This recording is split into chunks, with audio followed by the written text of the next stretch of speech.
Hello, welcome, and good evening. Hope all is well. Following the pre-show chat, a lot of interesting issues already come up. CBA, underquoting, CPI rates, costs. It's all good, isn't it? Just put the pre-show on. We'll just run this for another minute or two and let everybody come in. It's very interesting to see the sides that people are taking with regard to house prices. Will they continue to go up? Will they go sideways? Will they go down? Will the banks have to tighten lending standards? Will they be forced to tighten lending standards? Some very good questions there. And, well, I may not be able to give you those answers, but I can certainly share some data later on, and we can then have a look at some of the things that I've been looking at with regard to all the information that's been flowing. It's been a big day for data today, so if I'm not careful, this is going to be a very long show. In fact, Cookie suggested I should target it at 10 p.m. end, but I'll try and do a bit before that if I can, simply because I ran out of smoke eventually.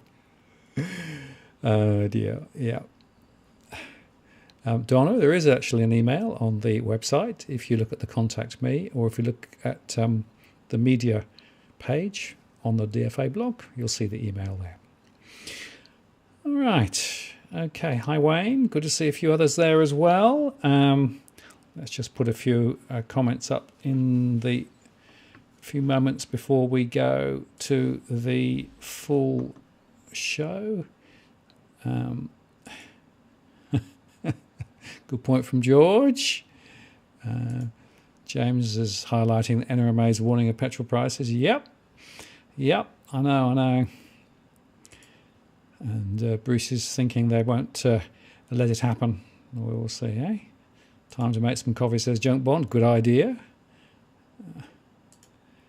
What's that on my nose? I'm not sure what's on my nose. Hi there, Madeline. Are you well? Donna asked about cross stitches. Kendra, all good. Thank you, George. The Australian freak show economy. It's probably pretty good. Okay, I'm going to take the pre-show off and we'll get started, and I'll come back with the main part of the show. Here we go.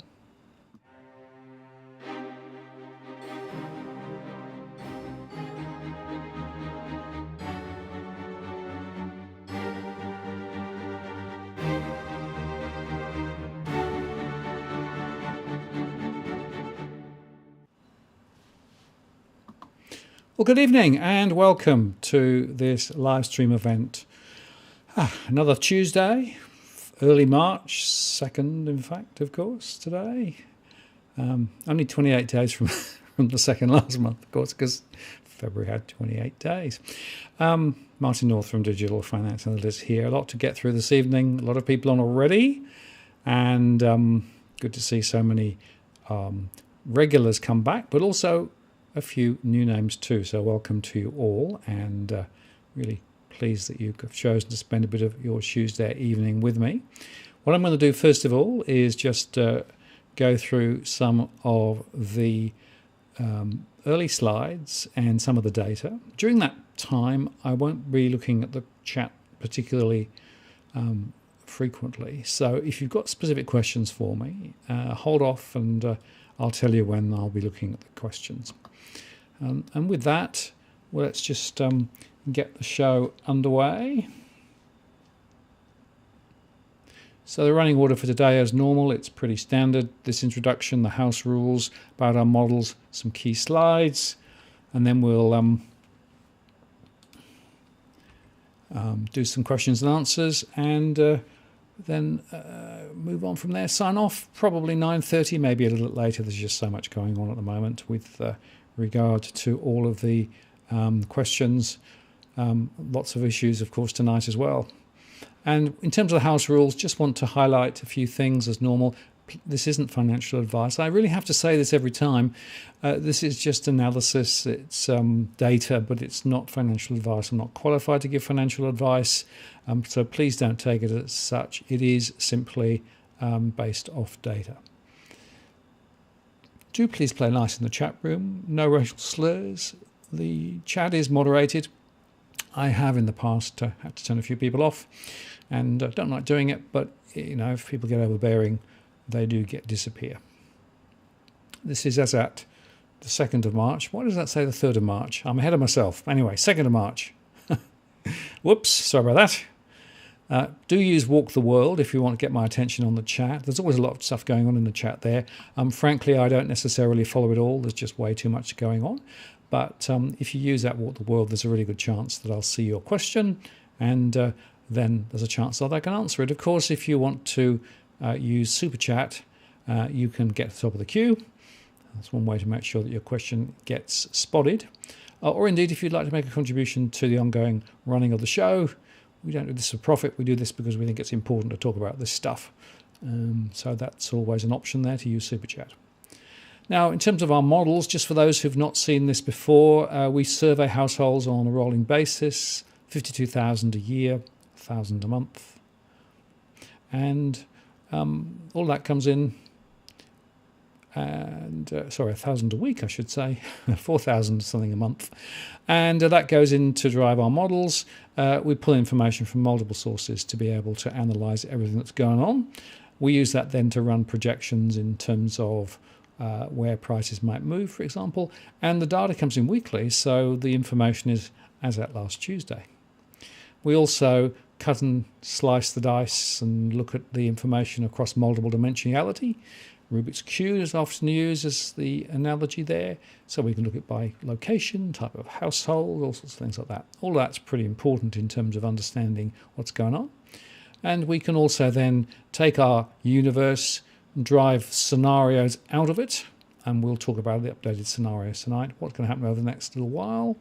And that's quite important, because when you actually start thinking about house price scenarios, you can take our mortgage stress data, our price trajectory history information, the buying and selling intentions, the migration statistics, the economic statistics, bang that all in through the core market model, run it through our scenarios, and then calculate at a postcode level or roll up to a region, state or Australia level to be able to make some estimation of where home prices might move to. That's quite important now, of course, given everything that's going on. Now, of course, the Reserve Bank was very non-active today. They released a statement, and we'll just go through quickly. Not much change, but more QE is the way I interpret it. So they started by saying that they're going to maintain the policy settings.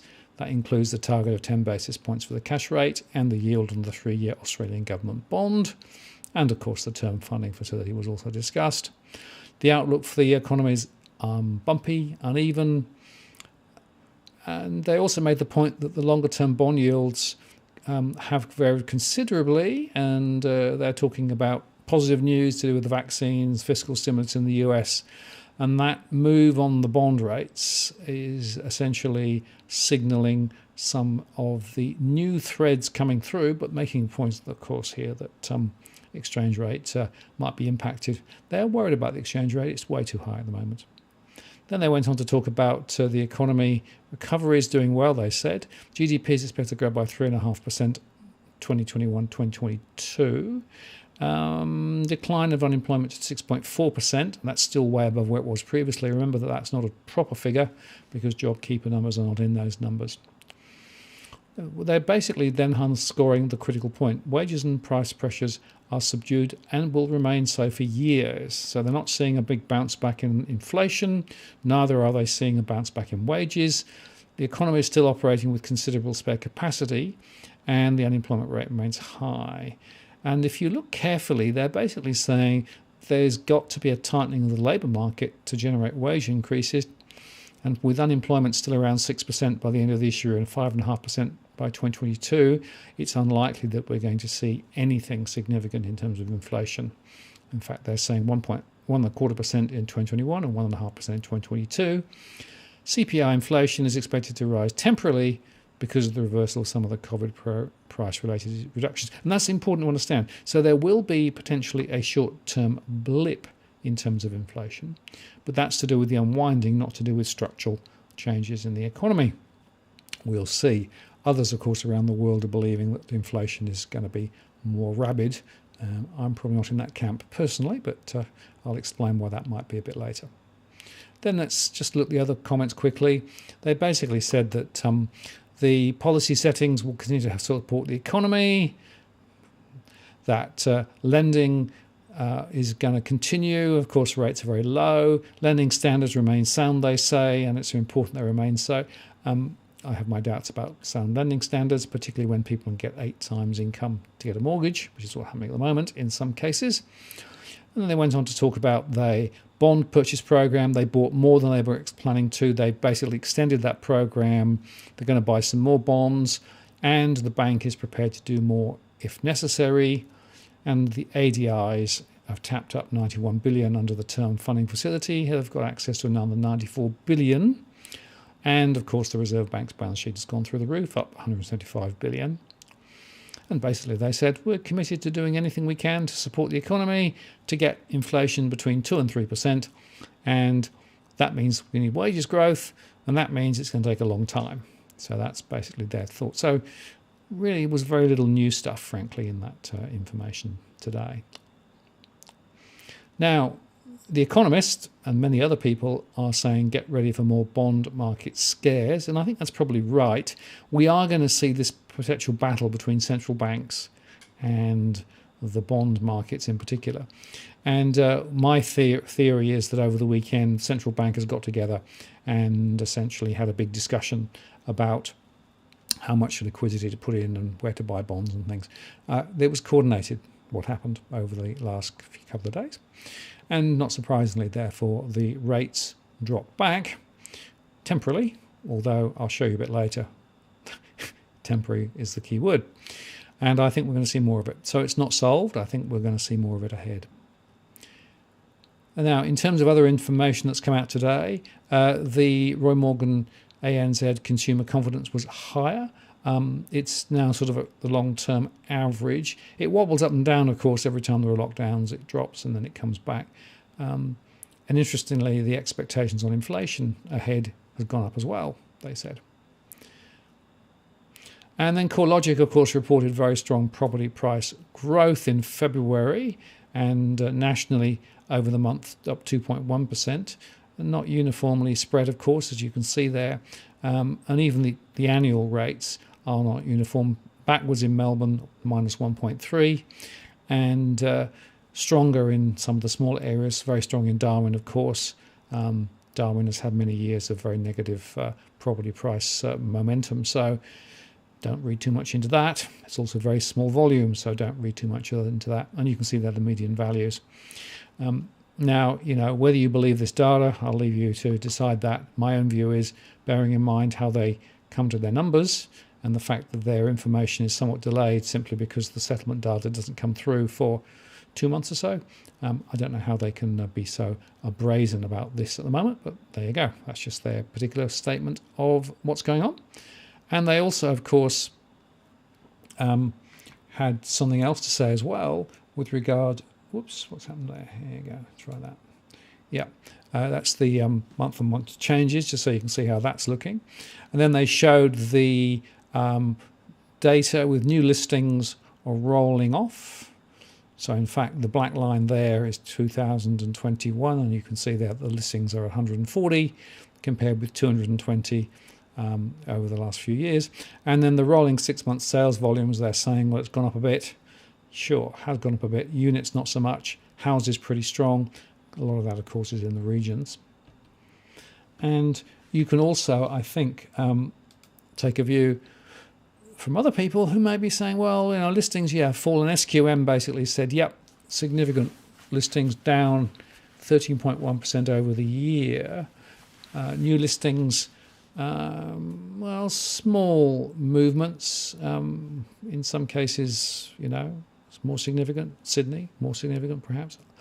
The older listings, significantly down. And basically, Louis Christopher's statement was the key takeaway from February's property listing numbers is that despite the rise in new listings nationwide year on year and month to month, absorption rates are picking up pace so much that total listings actually fell over the same period. Right now, demand is swamping supply. And nowhere more is this the case than in regional Australia. And that is the point. A lot of this is in regional Australia. Now, Cookie Boy sent us through the domain data, 191,000 listings and 33,700 under offer. Those numbers are down a bit compared with previously. And SQM's auction results, which is the ones that I think are most accurate. You notice the 72% for Sydney, not the 90-something% that was claimed. Obviously, Sydney tends to use auctions more than some other centres. Melbourne, 57%. And it's worth just making the point that at the time of publication, there could be minor tweaks and changes, but it gives you a flavour of what's going on. Of course, in some of the other centres, auctions don't really happen much. Now, in terms of other information, the dwelling approvals data came out today from the ABS. It fell 19.4%. Private sector houses fell 12.2%. And dwelling sector dwellings, excluding houses, remain very weak, falling 39.5% to the lowest level recorded since January 2012. Now, that's really important. The apartment market is in sharp decline. And of course, home builder subsidy was cut from 25,000 to 15,000, and that's one of the reasons why we're seeing the fall.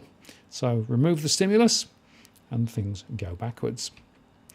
They also published the goods and services surplus data, 18.1 billion. That's a rise of 4.4. And exports of goods and services rose 7.9, while imports of goods and services rose 3.5 billion, or 4%. And the deficit on primary income increased to 3.2 billion. And that's the 7th consecutive quarterly current account surplus, driven by strong exports of metal ores, up 3.7 billion, and cereal grains, up 1.3 billion, on the back of growing conditions, of course, that were doing quite well at the moment. Imports grew, though more slowly. And there was a little bit of stimulus from the asset instant write-off from the government as well, particularly around transport. Overall, I think that says that the GDP number, which will come out very soon now, of course, is probably for the year going to be down about 1.8, 1.9, but the quarter will be up 2.5. Now, just to remind you, the credit aggregate showed that housing grew at 3.64% overall. That's a small rise, but not a dramatic rise. Owner occupation rose to 5.68%. Again, a slight rise, not massive, but a little bit up. Investment, very slight rise. Personal lending was way down. And, of course, business credit dropped off a cliff. So not a huge amount of real support here. And what that means is that all credit grew 1.72% annualised. And broad money is at 12.82%. Now, of course, at least we're still reporting broad money. Some other countries are starting to report less on some of these rather important metrics.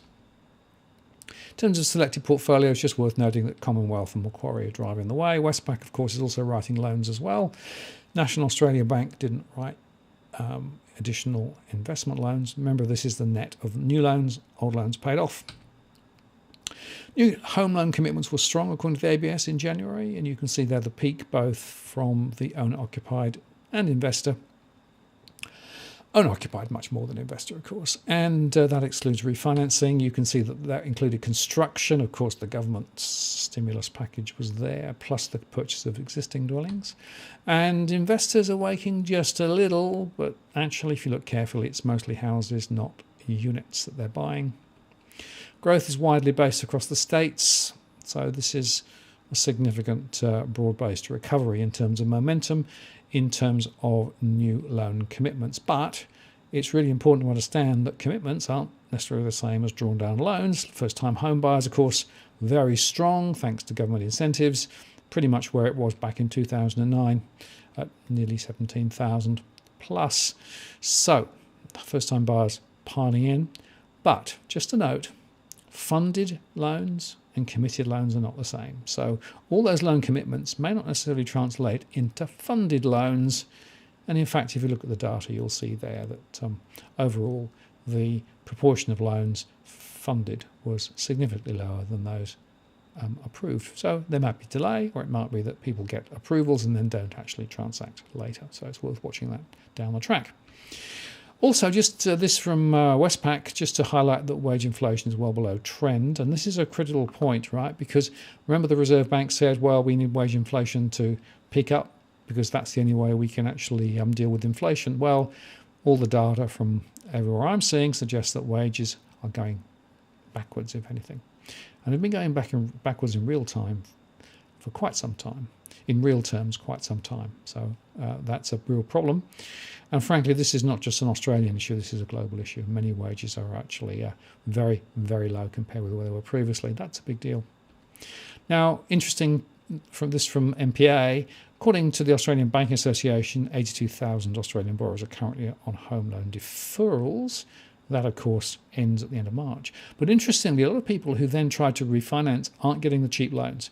So the promise that this wouldn't actually impact your credit or creditability is not actually translating to practice, according to MPA. They're basically saying that those people on mortgage deferrals, even if you then start repaying, you need to show some history of full repayment before you can get the best deals. So that's quite interesting and quite different from what was promised. Well, what would you expect from the banks, I guess? The ads for jobs rose 7.2% in February, so there are some more job ads around. Of course, the question is mix of jobs versus skills, etc., but that's a significant and encouraging sign, I think. And let's go to mortgage stress, which of course is my baby. It rose in February. I was a bit surprised. I didn't expect it to rise so much, but it did. It rose from 39 to 41.8% in February. So 41.8% of households are struggling with cash flow.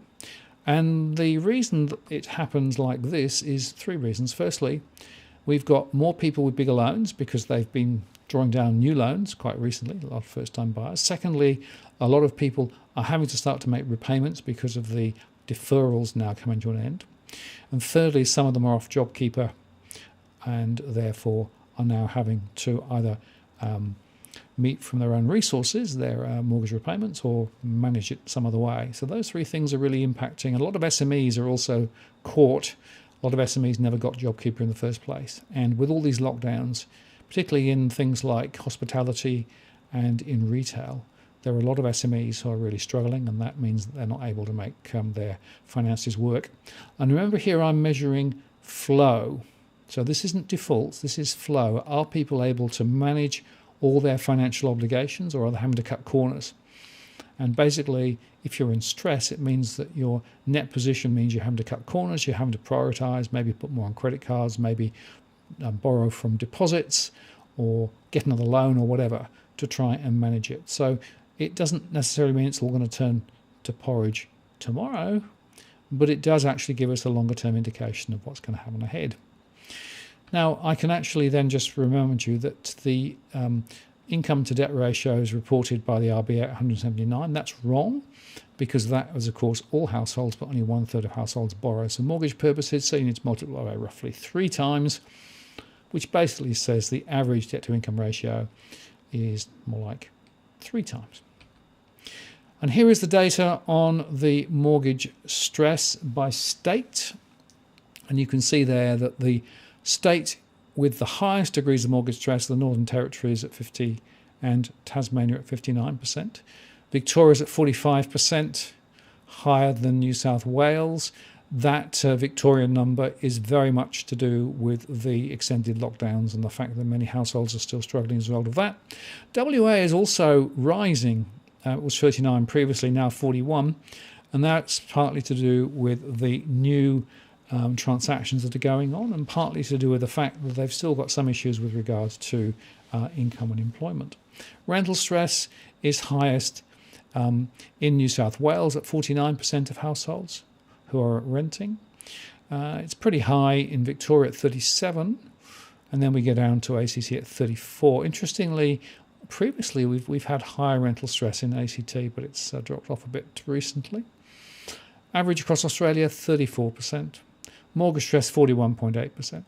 If we then look at investors, so property investors, around 26.5% of property investors are underwater from a cash flow perspective, are trying to sell their property, don't have enough rent coming in, or indeed are trying to find somewhere to let it to. So there's a lot of spare investment properties that is vacant, particularly in the main urban centres of Sydney and Melbourne. Less so in some regional areas, less so in some Queensland, South Australian and also Western Australian areas too, 26.5%. And you can see there that the worst levels are in the ACT, New South Wales. It's pretty bad in Victoria and Western Australia.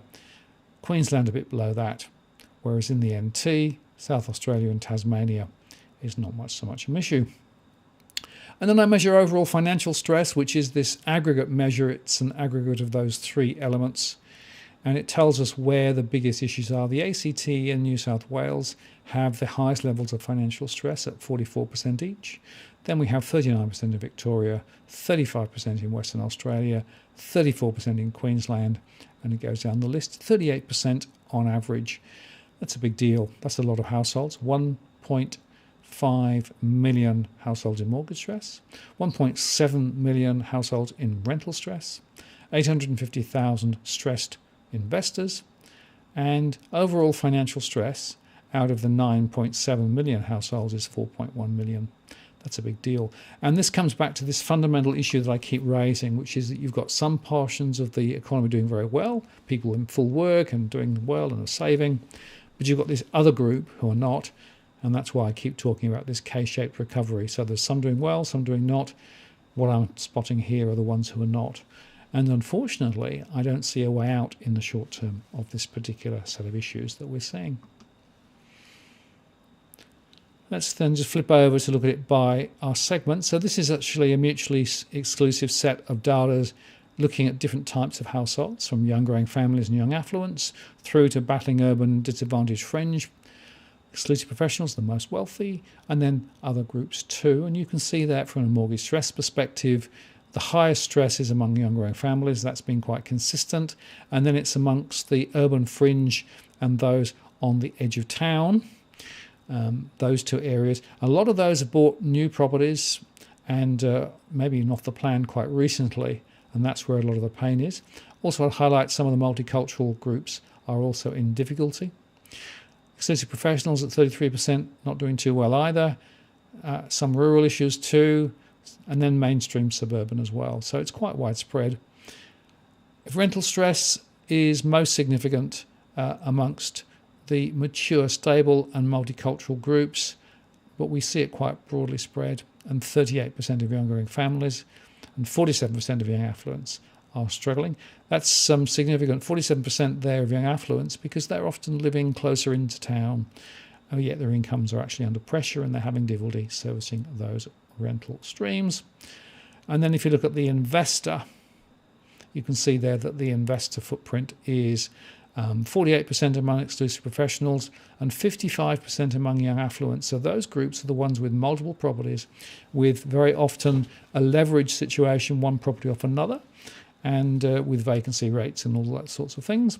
But you can see it's, again, quite widely spread. Obviously, the groups that have more investment properties are more exposed. And you can see overall how that plays out.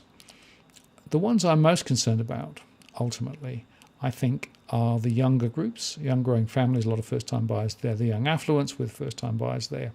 A lot of those are going to have difficulty ahead. Then quickly, just going through the mortgage stress by location. So because of the lockdowns over the last few weeks, Victoria's really taken another hit. Narre Warren is the one that's leading now at 78.1%, or 18,000 households. Then we've got Tapping in Western Australia, areas like that, Hocking, it's 6065. They've been right up there for quite some time and are still there. Then we go to Toowoomba, areas around there at 59%. Just to explain, I'm sorting this by the number of households in stress, and I'm giving you also the proportion of households, and you can see there that the proportion is quite significant. But Berwick-Harkaway, 91% of households in that postcode, or 17 out of 17,000, 8,000 are not doing too well.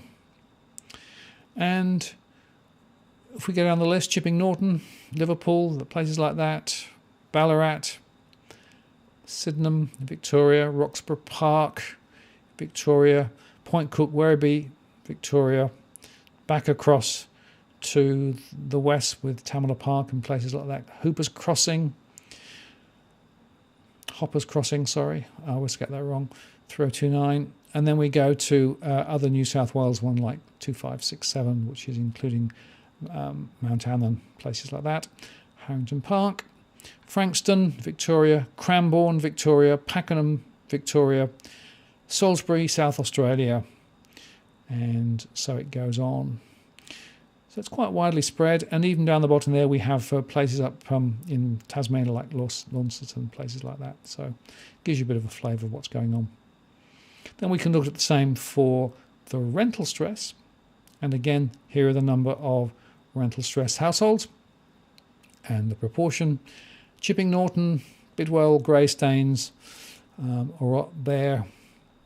Then we go down to West Gosford, places like that, up on the mid-north coast, central coast I should say, Blacktown, then South Yarra in Victoria, Toowoomba in Queensland, Surrey Hills, Darlinghurst, a lot of people there, highly exposed at the moment, and so it goes on down the list.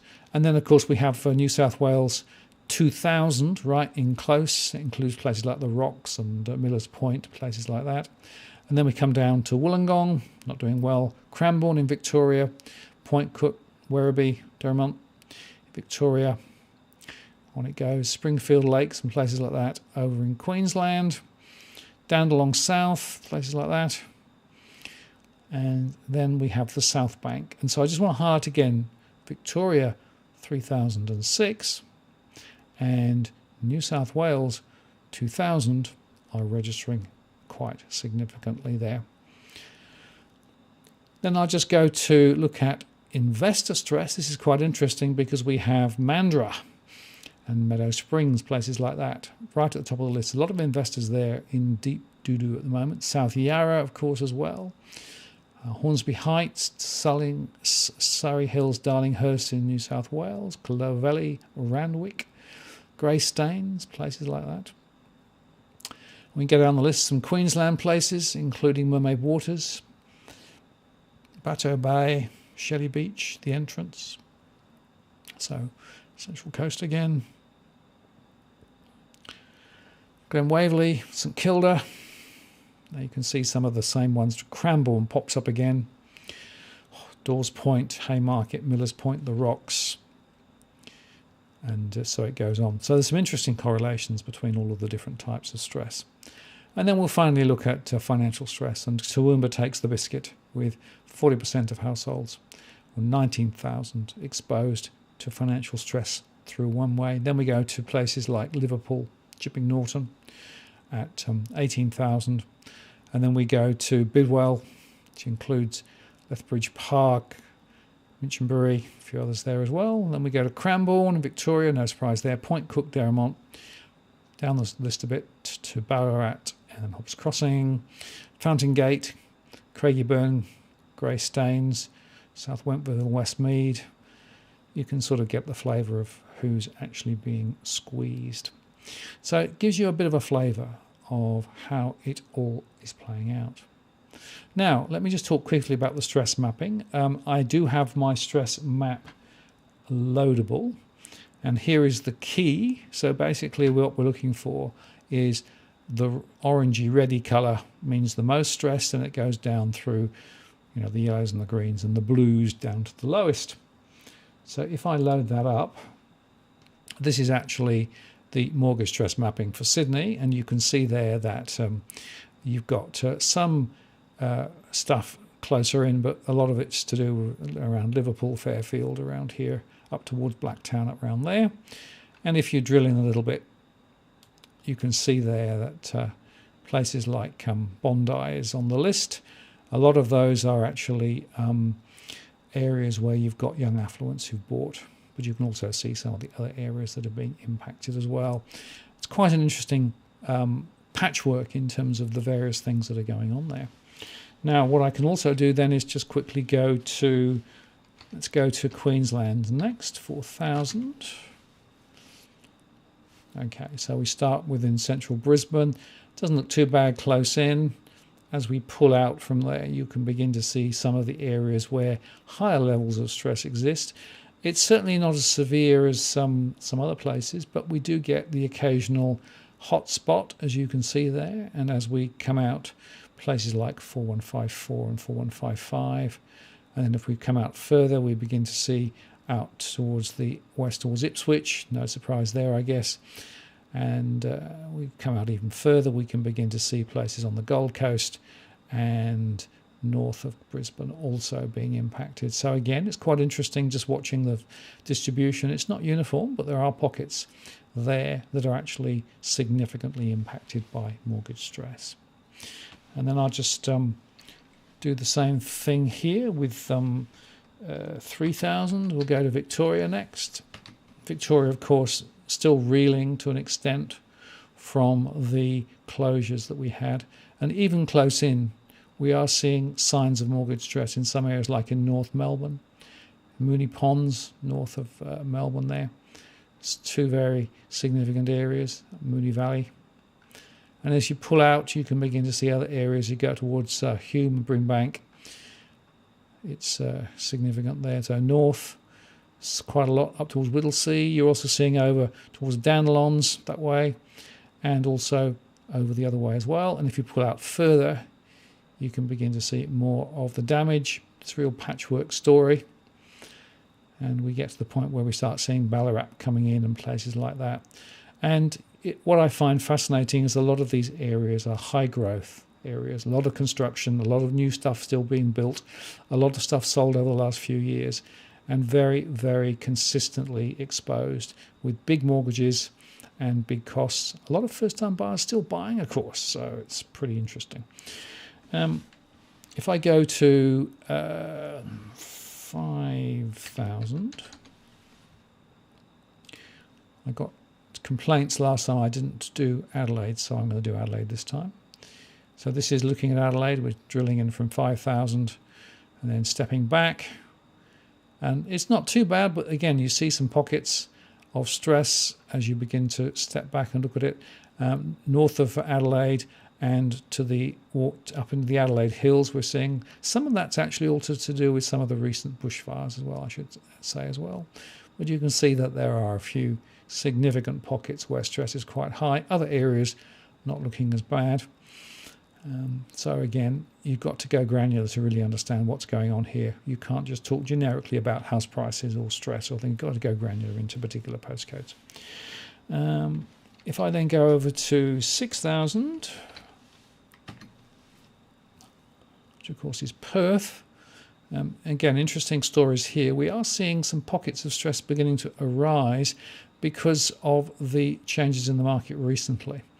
And interestingly, some of the people who've committed recently to properties with more extended mortgages are already showing signs of some difficulty. It's nowhere near as bad as some other places, as you would expect, because the economy is perhaps a little more buoyant there than previously. But as you pull out, you start to see some areas north and south of Perth where there are issues. Rockingham there just showing up. And if we come down towards Mandurah, the issues there too. So typically the areas that you might expect in terms of what we're seeing, but it's not as significant really compared with some of the other places we've looked at. And then if I go to 7,000 to do Tassie, can't leave them out. Just pulling out in and around Hobart. You can see that there are a few areas. 7009 is an area that registers. We do have people with difficulty here because prices have shot away, incomes have not.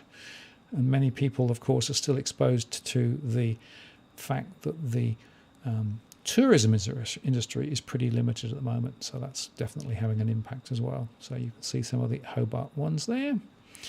And then finally, let me just do one more.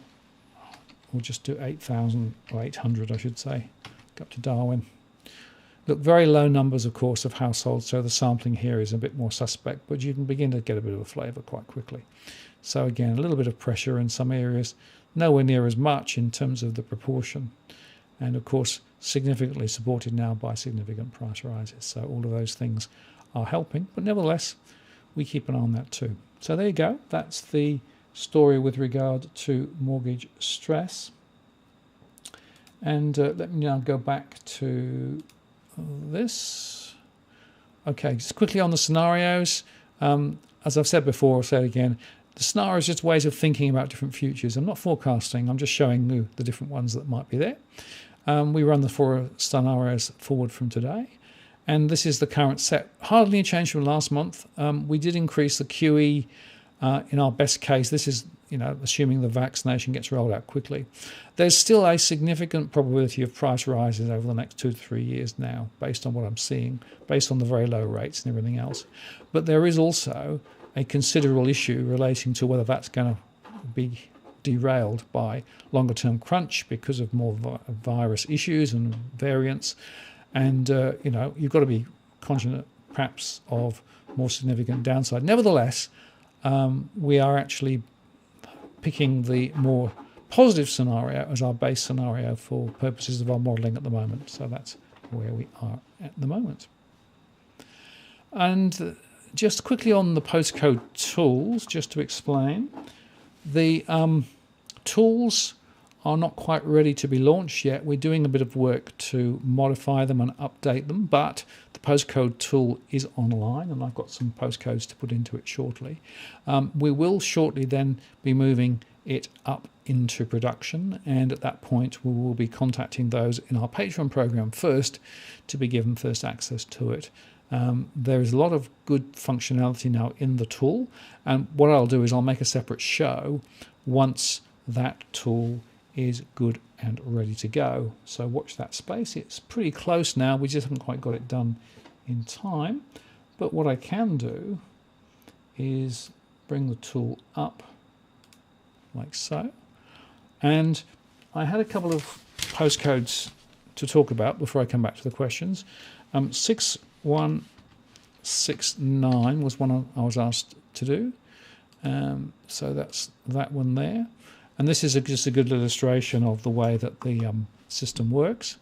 So what you get is essentially the stress data and also some projections in terms of home prices. So in this particular postcode, which includes Safety Bay, Shoalwater and Wombro, there are 15,000 households, 6,800 borrowing, 6,200 renting, 4,600 properties for rent and 5,500 property investors. The overall stress metric is 50%. That's quite high. Anything above 40 I get worried about. There's a 38% of households in mortgage stress. That's below the national average, but still significant. 4% default rate expected. Expect to see a few forced sales over the next few months. 55% of renters in rental stress, 3,400. 32% of investors stressed, 1,500, including 230 who are in severe stress.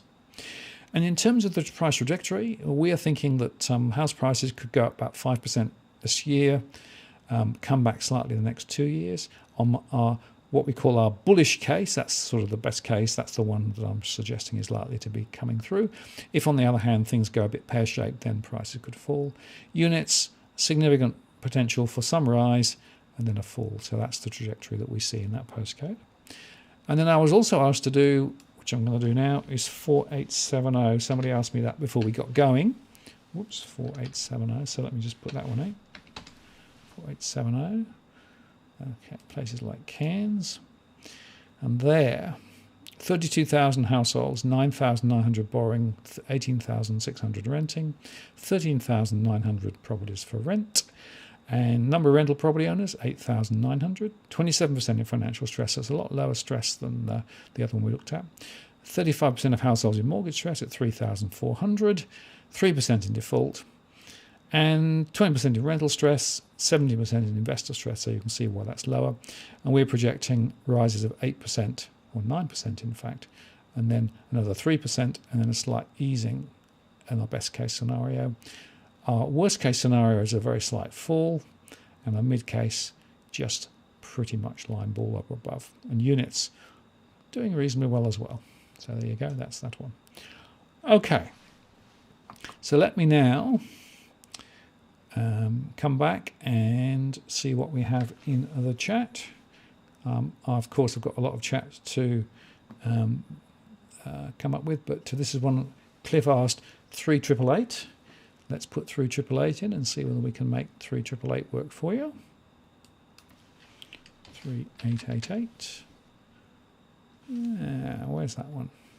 No results found, it said. Have you put your postcode in right, I wonder? 3888. Yeah, don't know. I'm not sure that's a postcode. It's not. Doesn't appear to be a valid one. So sorry about that. Have another go. Maybe I misread it, or maybe I've got another issue. But 3217.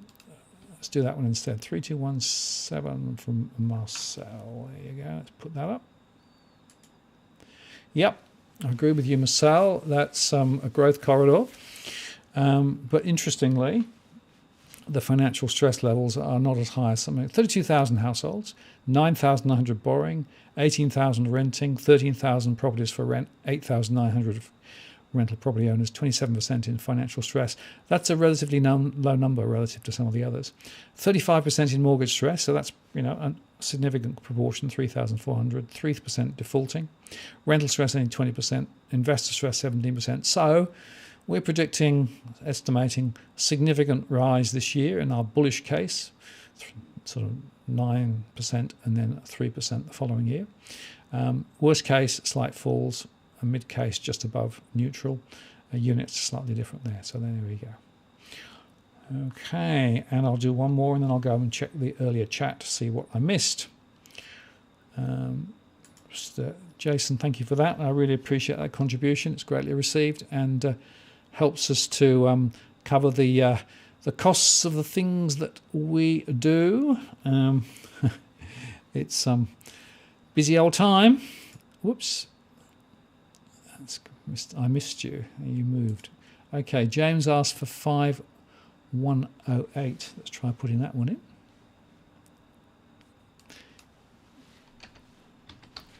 Those, of course, of you who've actually subscribed via Patreon will get all the data in a couple of days. I'll be sending it out on Thursday, all the update and the query table as well, so that you can look at it. Anyway, here's the result, and I'm just going to take the chat off to make it easier to see. So 16,100 households in 5108. That includes Salisbury Down, etc. 7,400 borrowing, 7,000 renting, 5,300 properties for rent, 3,778 rental property owners, and 40% of financial stress. So not as high as some areas, but that's still quite high. 5,600 in mild stress, no severe stress. 75% though are in mortgage stress. That's a big deal. So there are a lot of people in mortgage stress. 200 risking default at 3%. Rental stress is low at 8%. Investor stress is quite low. So this is really a story of mortgage stress. There will be, I suspect, a lot of people who've bought quite recently, maybe a lot of new developments, a lot of big mortgages, a lot of younger households, I suspect, in there as well. Projections up 4% next 12 months, a small rise the following year, and a small rise again. So that's the bullish case. The bearish one is that prices fall slightly, and the significantly bearish one is that prices fall 10% over 3 years. Units following a bit close, 9% over 3 years compared with 6%. So there's more upside potentially in the bullish case, but the bearish one is down 13%. So there you go. Hope that's of some help. All right. Now let me go back up to the pick up some of the commentary and some of the other questions.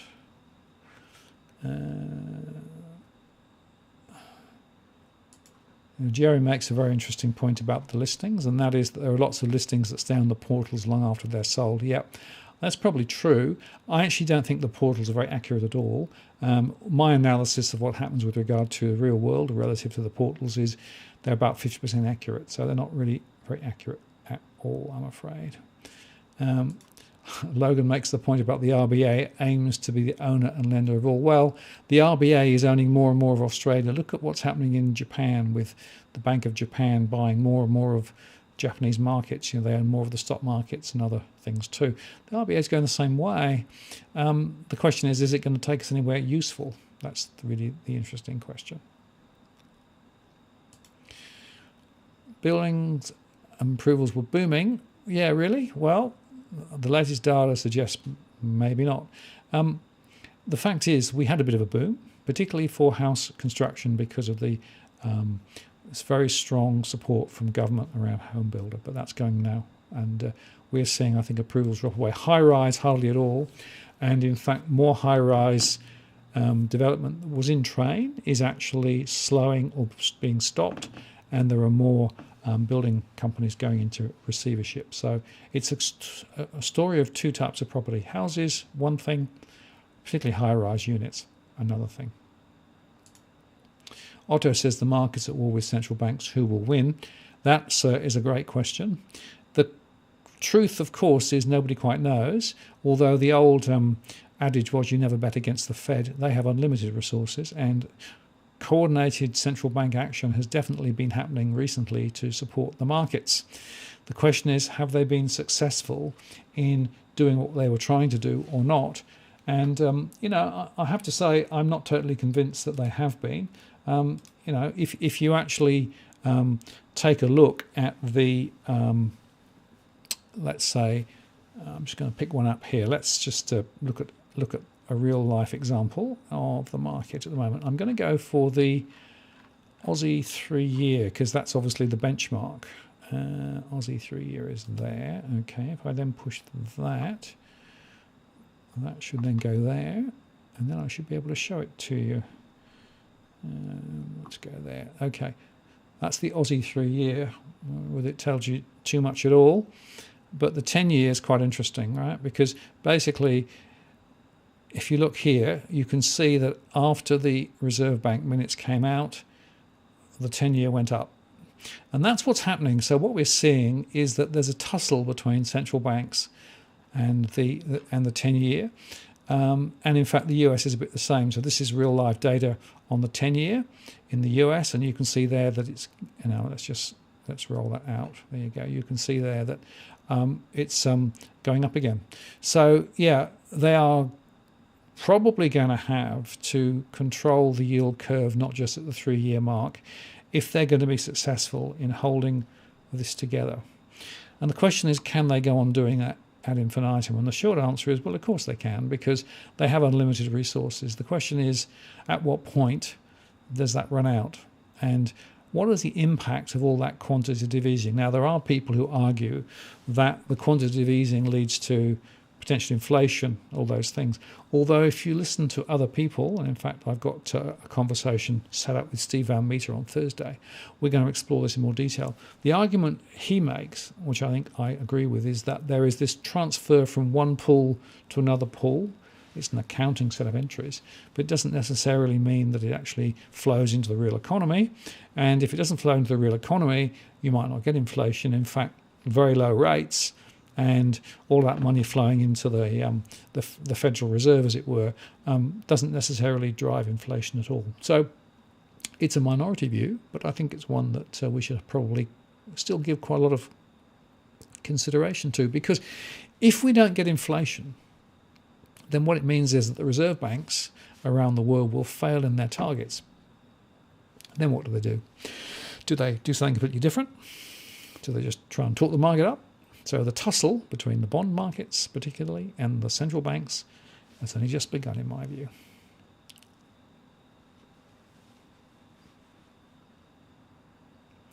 Let's see what else we've got here.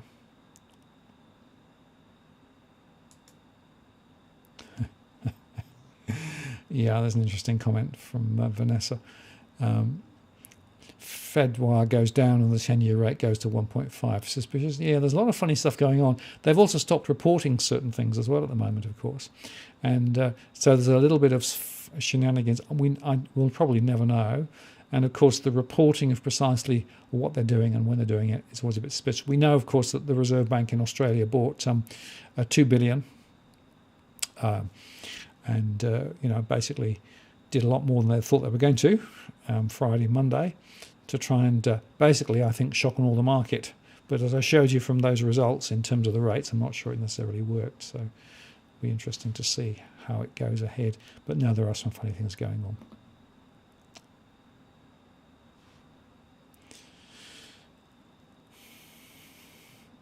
Now, CrossChange asked this question, which is actually a very interesting one. Do you know how many first-time buyers stay in the house for 12 months to get the grant money and then move out and rent it?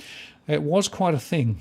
I was seeing it in some of my surveys. It's really stopped now. The reason for that is it's very hard to let the property out. Unless you are in regional areas, but certainly in those big suburban areas where there's a lot of development going on, very hard to get people to rent at a reasonable amount. So people are caught. Many first-time buyers are getting into financial stress, not in the first year, but in the year 2 and 3 and 4. And so we're going to see a lot more of that. So I think that was probably a strategy that's probably proven to be rather ineffective.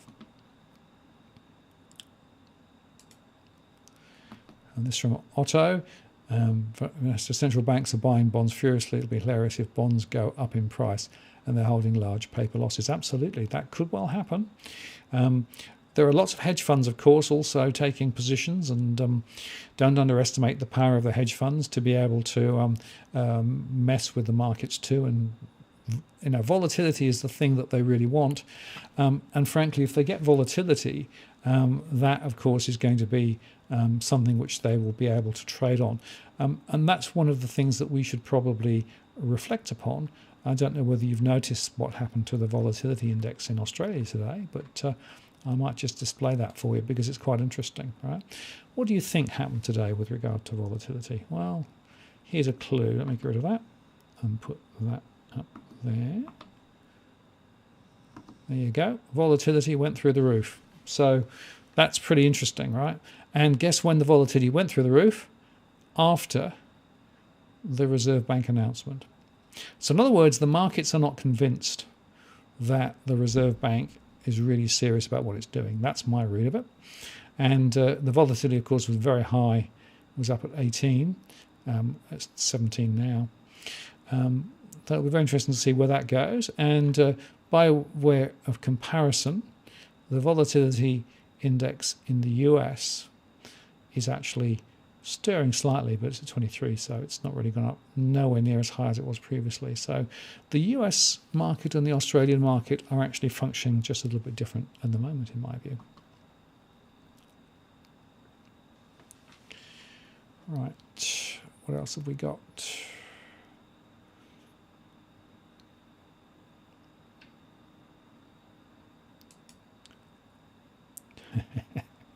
It's a very good question. Does mortgage stress include when you're building? I'm bleeding money at the moment with all the extra private inspections they've had.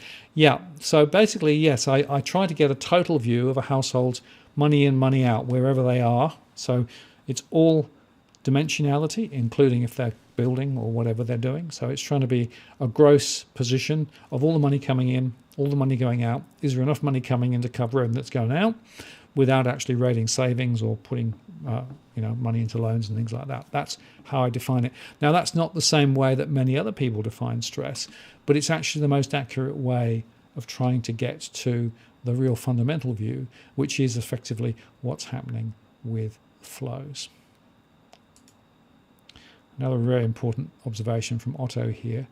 The RBA and government have sitting conning people into bigger loans, meaning less disposable income, aggregate demand and job creation, add immigration, floodgates, wages fall. Absolutely. Wages is the key here, Otto, I agree with you. And wages are going in the wrong direction. It's gone in the wrong direction since 2012 and will continue to go in the wrong direction.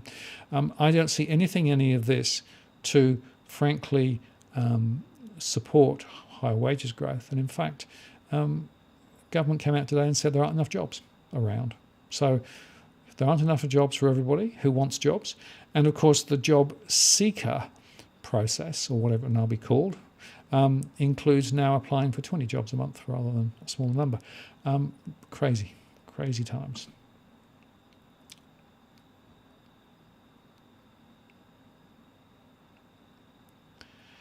Okay, what else have we got? Lots of interesting cross-chat, which I'm not going to look at. So if you want to make sure I see your thing, your question, do @WalkTheWorld. It's the best way to make quite sure. Lots of questions, lots of issues. I like all this chat. It's got some really interesting stuff.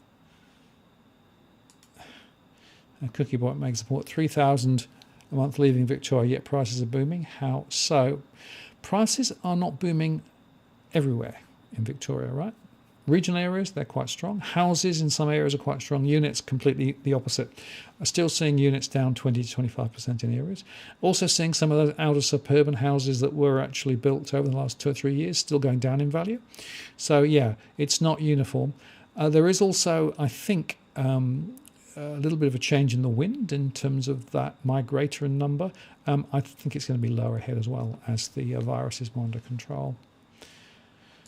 Okay, style play. You said 2097. Let me see whether I can bring that up for you. Just a second. Need to do this first. Go there. Okay. Need to push so many buttons to get this all to work. There we go. Now I can go there, and then I can do that. Yeah. Okay. 2097. Coleroy. Yep. Bingo. There we go. All right. So 5,699 households, 2,600 borrowing, 1,800 renting, 1,400 properties for rent, 1,600 property owners for investment purposes, 25% in financial stress, 14% in mortgage stress, 5% risk default. A lot of these people here are on mortgage deferrals at the moment, so that's going to come to an end, and that could be a bit sticky for them. 20% in rental stress, pretty low. 53% of investors are having difficulty letting their property or trying to sell it. So this is an investor-led problem with a bit of stress thrown into the mix. Nevertheless, we are looking for a small rise this year and a slightly bigger one next year, and then a very small rise in year 3. That's the most bullish case. If you go bearish, down 7, down another 2, and down another 3 to 11% over 3 years. That's for houses. Units, you can see there is slightly different, but not a million miles off. Okay, there we go.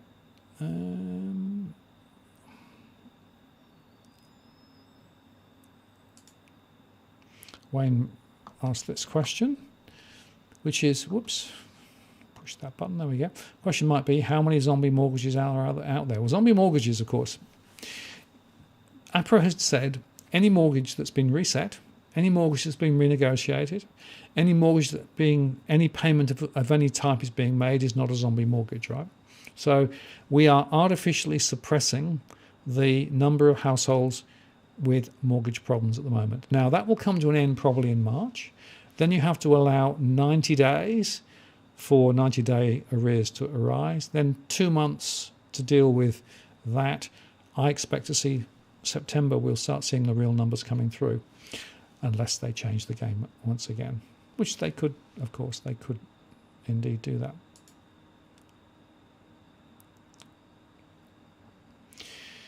Okay, let's have a look down here. What else have we got?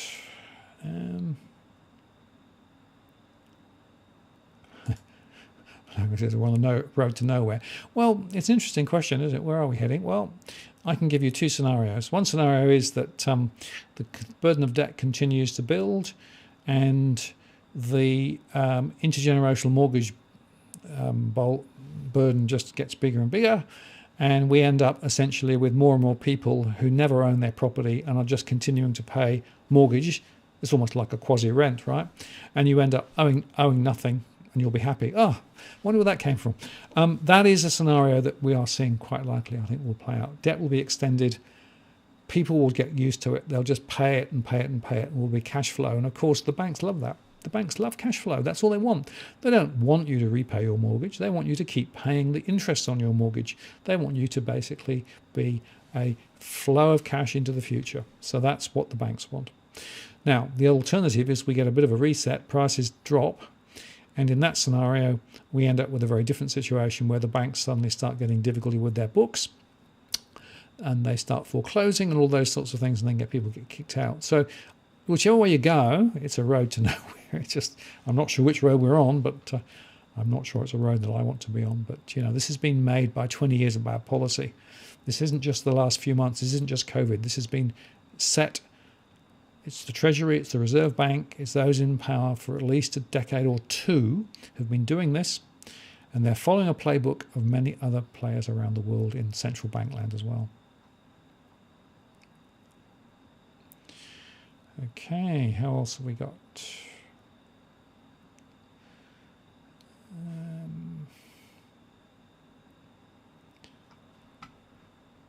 So did I do that one? 4870. I may have done that one.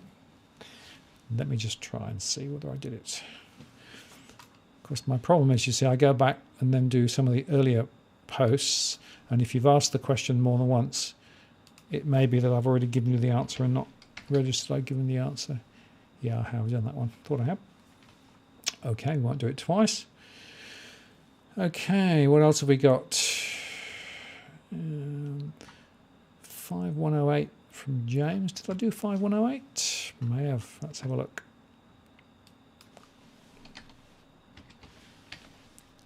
Yep, thought I had. Okay.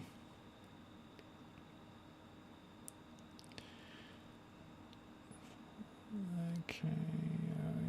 Yeah. Whoops. One of the things that happens with the YouTube chat is it jumps around, so sometimes I miss some stuff. Bondi Steve says, interesting point there, Steve. Hi and welcome, by the way. Real estate market in Sydney, Melbourne, in all sorts of approval strife with a new terminology of sugar crush. Yeah, very good. Okay, Daniel says 3028. Let's see whether we can do 3028 for you. Laverton, Seabrook, places like that.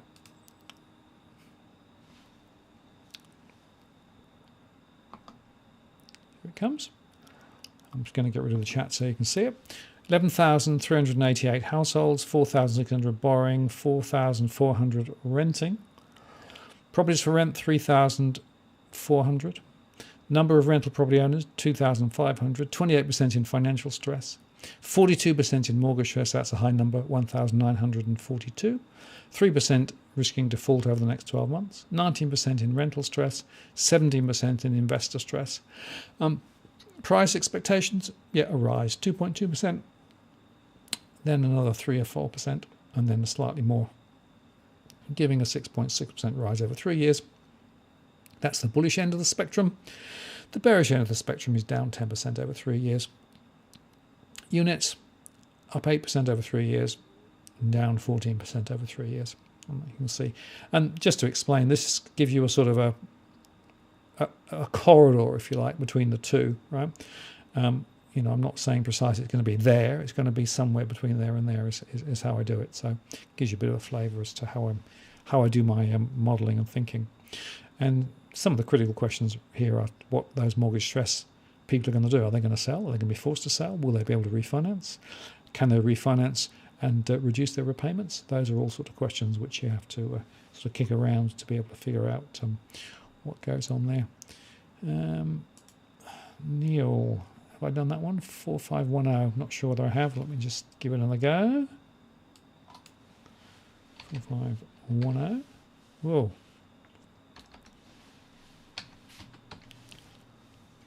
Don't think I've done that one. Place like Belmere. Donnybrook. 19,457 households. 6,600 borrowing.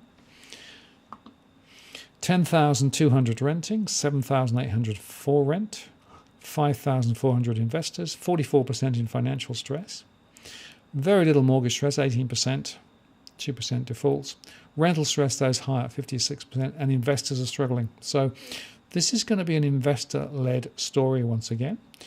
Nevertheless, we are predicting or estimating price rises of 7%, 3%, and a slight fall in year 3. Bearish, down 7% over 3 years. That's sort of how we see it at the moment. And I should explain I update this scenario every month, of course, as things change. Jason asks a very interesting and very important question, which is how many zombie businesses are there?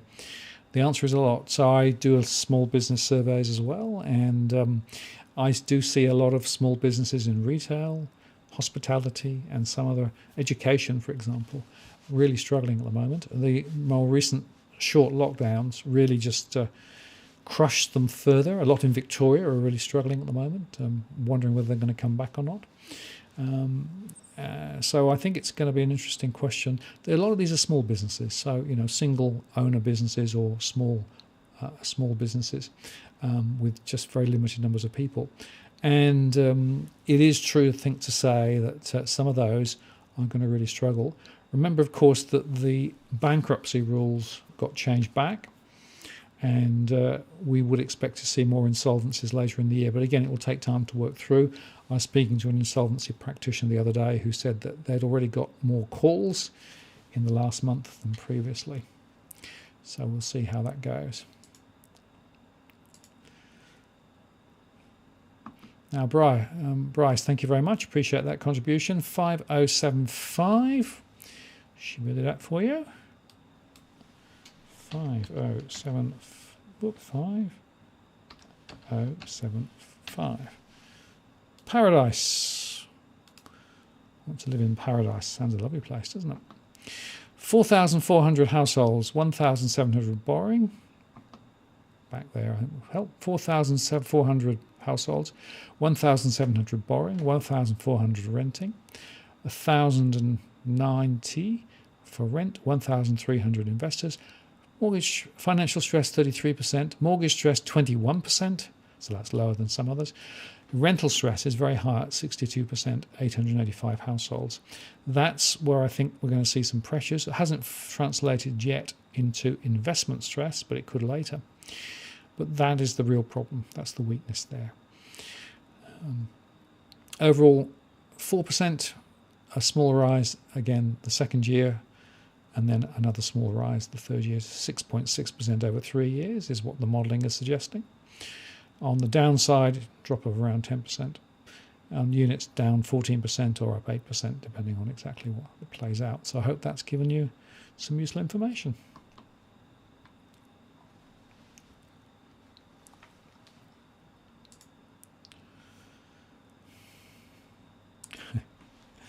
Yeah, extend and pretend. There is a lot of that going on, There's a lot of that going on with regard to loans, and a lot of that going on with regard to property. And unfortunately, the information sources to allow us to really understand what's going on are being carefully filtered and manipulated and controlled, so we only get parts of the story. And, I've spoken with Edwin a few times about this thing about underquoting. In other words, agents put the price of the property below what it really is worth, and what they then do is claim that they've then had this major victory simply because they started on a low base. That is rife. It's rife in many different areas. I have, in the last couple of days, spoken to estate agents in Sydney and Melbourne, as well as up in Queensland. In each case, they say, yep, it's just part of the furniture. So it's hard to get a real good read on what prices are.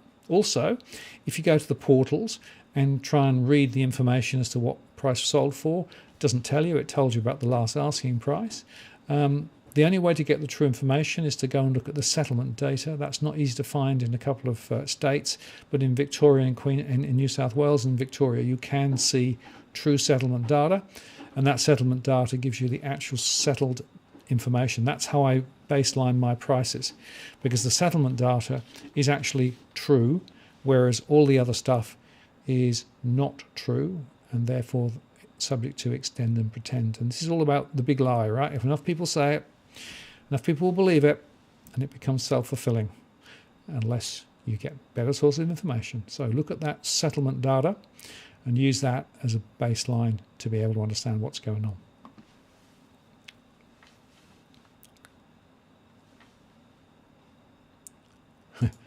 And Cookie Boy asked, how long will we see a 25 to 30 year mortgage deferred loans? Well, it's interesting. There is, in Japan, they've got intergenerational mortgages now. There's discussion about extending the terms of mortgages in other places too. And it goes back to what I said earlier on, Cookie Boy. The fact of the matter is the banks don't want you to repay your mortgage. What they want you is to go on paying and paying and paying interest. And in fact, they love interest only because, of course, that means that they've got this large slice of predictable revenue stream. That's all they're on about. So, yeah, one way to do it is to extend the term of the mortgage. I wouldn't be surprised to see 50-year mortgages And frankly, if prices go on up and the lending standards go on looser, it probably will end up there, unfortunately.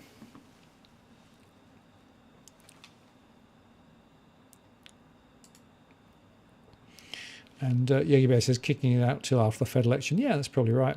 Remember that ScoMo, before the last election, said he's going to make sure that prices don't fall. He's very aligned to the property sector, of course. And, well, I suppose you could say he's been true to his word based on the latest data, although I'm sceptical as to how true that data really is for the reasons I discussed earlier. But nevertheless, the chances are that what they'll do is to try and pad things out. I'm a little bit less certain now that they'll go to the country as soon as he was perhaps thinking earlier. There's a few other scandals whizzing around at the moment, so maybe some of those will get dealt with first. So it may be later than we think, which might mean there'll be another round of stimulus. I am frankly expecting more stimulus, but more targeted stimulus at particular industries in particular ways. I know that the tourist industry is lobbying, the real estate sector has been lobbying for more help, right? Everybody wants more help, right? The question is that the right way to solve the economic issues we have? I suspect probably not, but there you go. It's not really about that, is it? It's interesting. Smooth Operator says, the Australian public sector is a protected species. I know I used to work for the RTA for 20 years. Yeah. It's interesting, of course, the pay rises in the public sector were stronger than the private sector. That was the latest ABS data.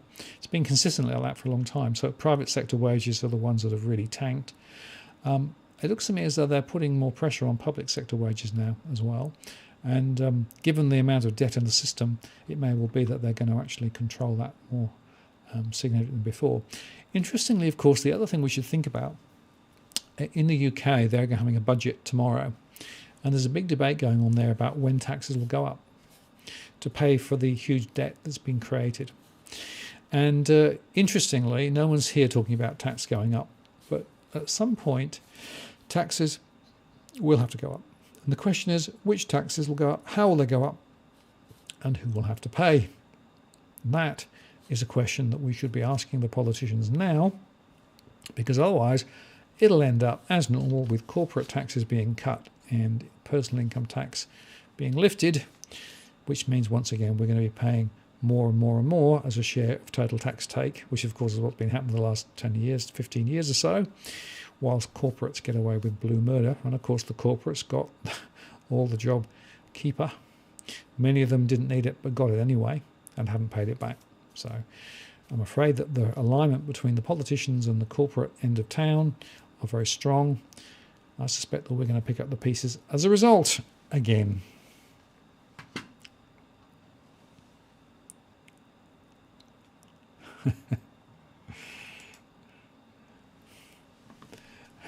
No, it's not a red whiteboard marker.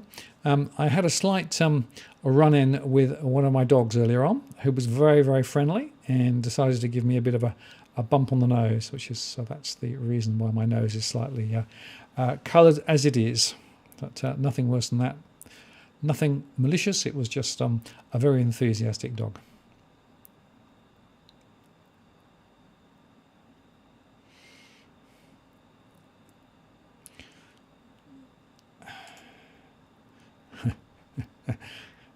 This is a good one. Zach says, keep kicking the can until your foot falls off and gets washed up on the beach. Oh dear, that's a bit, a bit close to the bone, isn't it, literally? And Cookie says, 10-year Aussie bonds on July the 1st will be higher. Definitely higher. Question is, how much higher? Otto says, people buying now are long-term renting from the bank. Yep, exactly what I said to Otto, exactly right. They are effectively long-term renters. And that's going to be an interesting story ahead, isn't it? It really is. How do they unwind it? Can they unwind it? No, I'm not sure they can. That's the problem. I got that one, I think. Okay, what else have we got?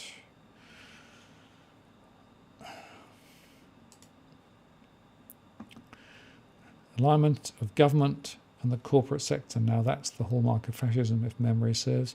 I'm afraid it is. That's exactly right. And the vested interests are much like. I'll give you an example. You know, the media reform, Facebook versus the other. You know, what's happened is that effectively old media is now being paid by new media. Information from new media is going to be shared with old media. And they're going to have a nice duopoly of interests, right? Never mind everybody else. Small players won't get a look in. Another example of a really bad solution. Good for a small number of large corporate players, bad for everybody else. And unfortunately, I see that again and again and again. It's not good.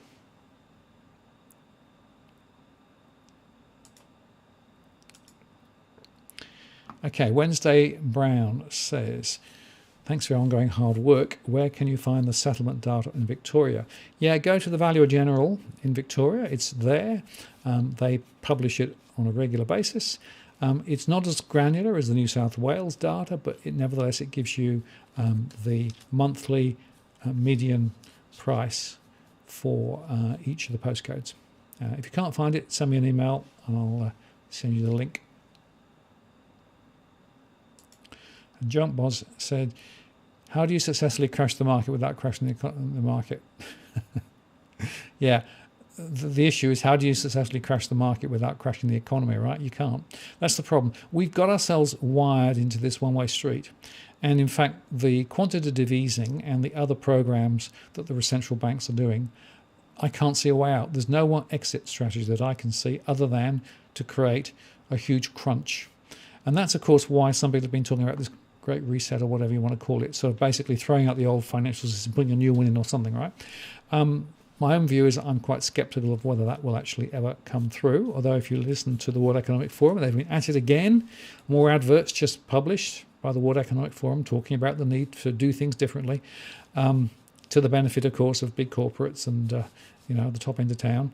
And the trouble is that plans are being laid by the technocrats and the affluent few to the benefit of the technocrats and the affluent few and the big end of town, not to the benefits of ordinary people. And that's the problem I have with all of this stuff. It's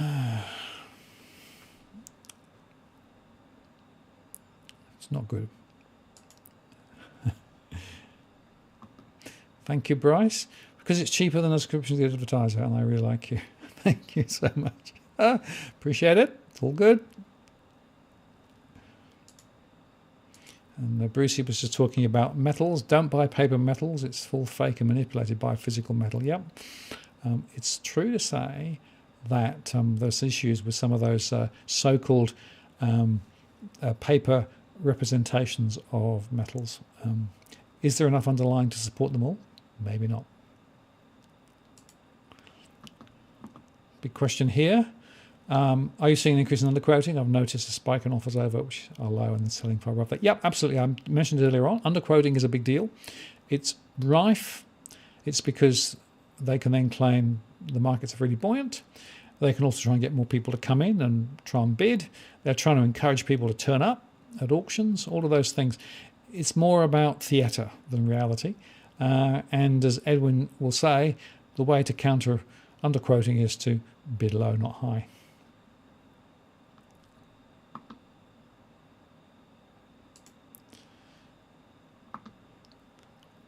And just a quick comment there from Siflix about synthetic products. Yeah, just be careful. There are some good, there are some not good. Be very cautious with some of those products. There are some that are actually, I think, a little shonky. All right, well, it's 9:23. I don't know where the time goes when I come on these shows. There's always way too much to talk about. What I'd like to do is just put a few more slides up, and there's a few things I want to talk about just before I finish off.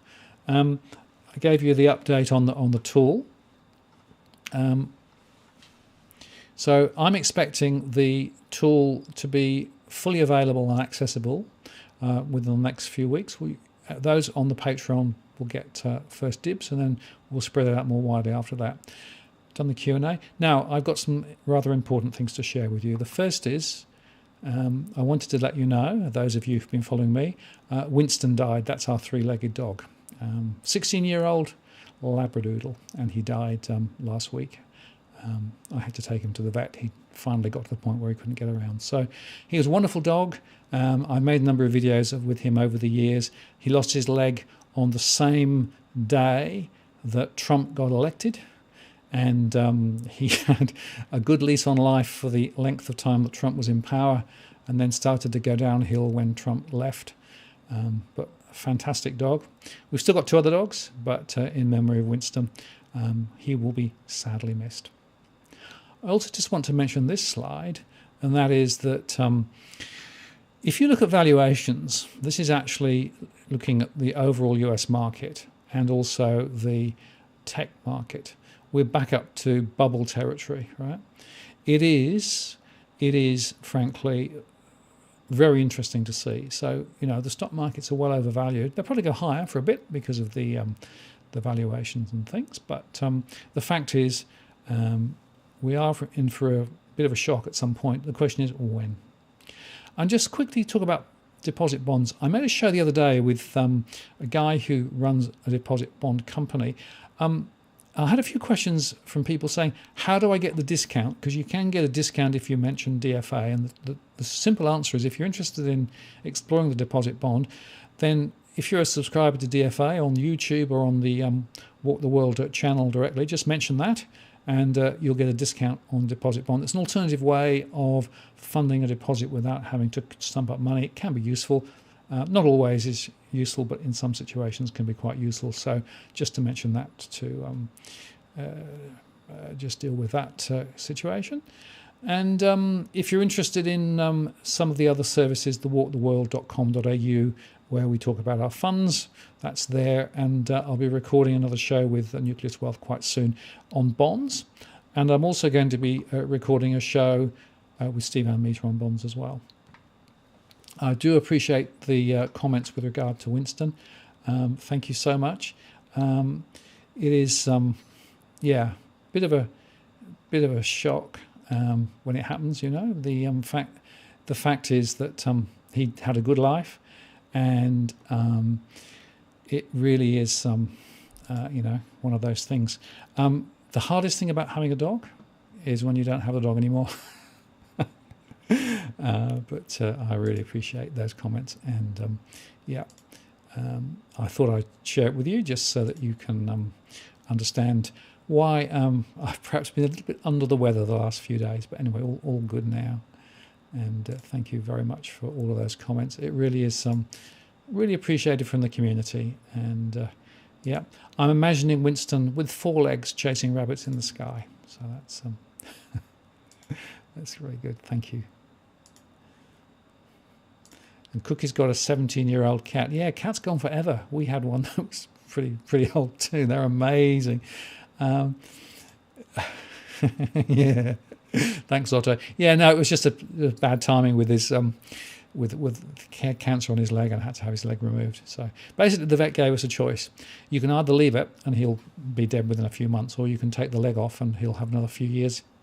He had another 4 years plus, so he did really well. Very good object lesson. Vanessa asked, will I be doing a market update on this Saturday? Yeah, I hope to. I did one on Friday this last week because of what was happening. And Cliff, I'm recording one with Tarek on Friday. Got a lot to speak with him.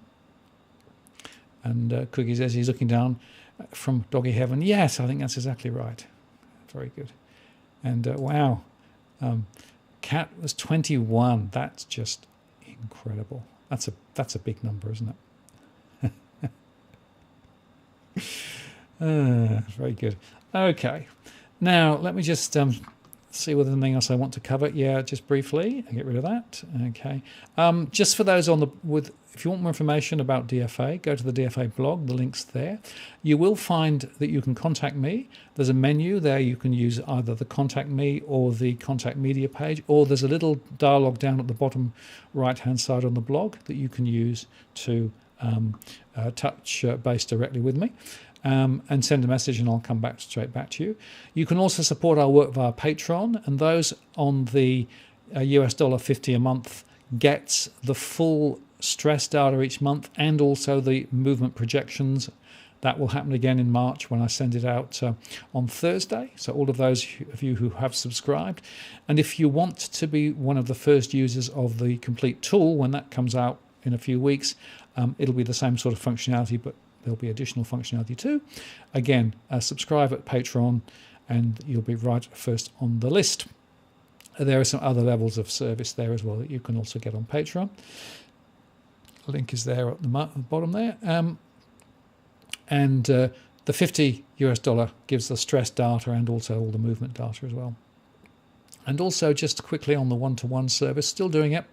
A lot of requests recently. If you want a confidential conversation with me about a particular suburb, I can't give you financial advice, but I can give you some very concrete data, including trend data and those things. And I can look at the stress data, the price trends, and make some suggestions as to where prices may go. And it takes about an hour via Zoom or by phone. And it's $250 plus GST, booking in advance. And at the moment, I'm about 3 to 5 weeks ahead. I can squeeze in urgent requests if it comes up, but generally I need to plan it just because I've got a lot on. But there is that offer still there, and I have a number of people who take it up. Quite often what I then do is publish a sort of summary of some of the conversations on the DFA blog afterwards in terms of a post. And just quickly to say, if you want to support me, you can also use PayPal, which is another mechanism which is working quite well as well. And even Bitcoin. I do have a bit of Bitcoin, not a lot, just a bit. And there's Merch as well if you're interested in a bit of stuff going on from us. I will refresh that in due course when I have time on my list. Now, next time, this is an important conversation. Louis Christopher's coming next week to talk about property trends. Louis Christopher from SQM Research is, in my view, the best property analyst in Australia.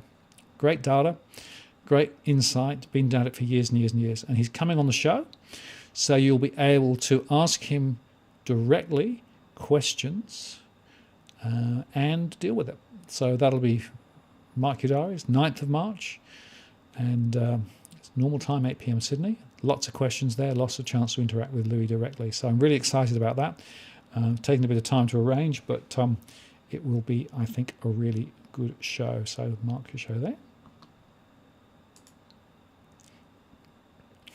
Cross Stitch Ange says, what if we do want financial advice? I'm sure your advice and data together will be spot on. Yeah, well, the way to do it is if you want financial advice, Nucleus Wealth, which is the tie-up that I've got through walktheworld.com.au, can do that, right? So Nucleus Wealth manages a fund and also has access to financial advice. That was a deliberate strategy that I put together because I'm not able to give financial advice. I'm not qualified to do it, and frankly, don't have time to do it. But essentially, the combination of myself with the property information and Nucleus Wealth with the broader financial advice makes it all feasible. So that's the way to do it. Go to walktheworld.com.au if you want financial advice options. And Tim Fuller, who's the head of advice, has access to a range of different solutions. Another interesting question here, briefly. Will Harry Dent ever be right on his cycle? Well, it depends, you know. He's kicking it out because of the Fed continuing to do what they've always done. Not sure how it's going to go, but, you know, at some point, I think his cycles come to a sort of, you know, intersection point later this year. So I'll probably have him back on sometime later, and we can talk about that with him then, I guess. Cookie says, Tony and Damo are my favourite live guests. Well, that's good. Well, Tony is on the 16th. Damien is on the 23rd. And then I've got a special guest coming from Brisbane to talk about Brisbane property on the 30th. So that's how the rest of the month is looking like. Okay. I think that's pretty much. I really appreciate those comments with regard to Winston. As Chris says, it's like losing someone in your family. It is. And worse still, you know the worst thing, Chris, is taking that trusting dog who's always trusted you to his last visit, knowing he's not coming out. That's the toughest part of all, I tell you. But there you go. Now, Junk Bond said, is Jolly Swagman still on YouTube? I'm not sure he's on YouTube. He's doing a number of podcasts, and he's doing weekly posts, but I'm not sure. If you do look at his website, I think that's the way to find him. Can you view interview Catherine Hanson? Well, maybe. Yeah, Vanessa, hopefully get that done on Saturday. And so Cookie's looking forward to the 16th tourney. So come in on your long run and see what we can talk about then. Okay, I'm over time. So if you didn't get your postcode question answered, you can contact me via the DFA blog, and I will try and answer it over the next day or two. Really appreciate all of those who spent time with me tonight. I hope you have a good evening. Mark your diaries for next week. As I say, Louis Christopher's on. It'll be a really interesting show. We've got lots of good shows coming up during the week as well. So please take care. Thank you very much for spending some time with me this evening. And I'll see you next time. This is Martin North from Digital Finance Analytics, signing off.